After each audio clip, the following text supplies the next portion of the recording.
The United Kingdom is set to legalize driverless cars early in 2015. The Department of Transport originally pledged to let self-driving cars be tested on public roads by the end of 2013. That didn't happen.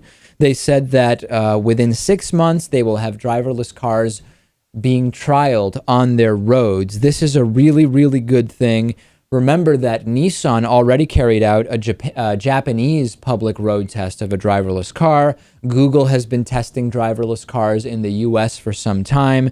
This is a really, really good thing, and it's very interesting. Coming on the heels of the interview we did earlier this week with Aubrey de Grey, one of his big concerns, I guess, I don't want to put words in his mouth, but one of the issues that he thought would come with the possibility of significant life extension is people would become very risk averse. In other words, if you think about how dangerous it is to drive, if getting into a fatal car accident might cut 50 years from your life, let's say, you would drive or function in a certain way. But what if that same fatal car accident could cut 400 years from your life? Would you not become significantly more risk averse?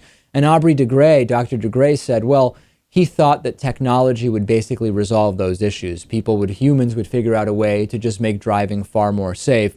I remain convinced that driverless cars are part of the way forward. Driving as a concept has only been around for about 100 years. There is no reason to think we are even remotely close to what will be the best setup around driving.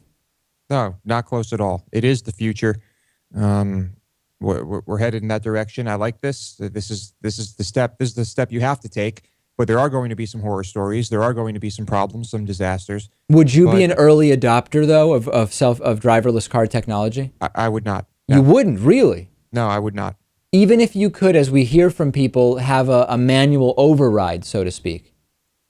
Even then, currently as it stands, and I'm probably going to get some heat for this, but currently as it stands, I trust myself more than I would trust that computer. Really? In spite of the fact that the Google car drove something like, I don't even know how many hundreds, thousands, tens of thousands of miles, and the only accident it had was when it was under manual control.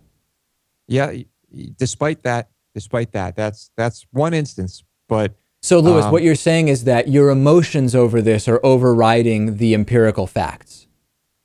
It's I guess you could call it a mental hurdle, but we still don't have enough information to say that our current technology will be 100% safe or much safer than someone with good reflexes on roads where there are still people driving cars themselves. No, that is certainly an issue, which is you have to be worried about the people who are manually driving their cars. The technology is still in its infancy. There's a lot more to come. But you would be open to a driverless car as the technology develops. Of course.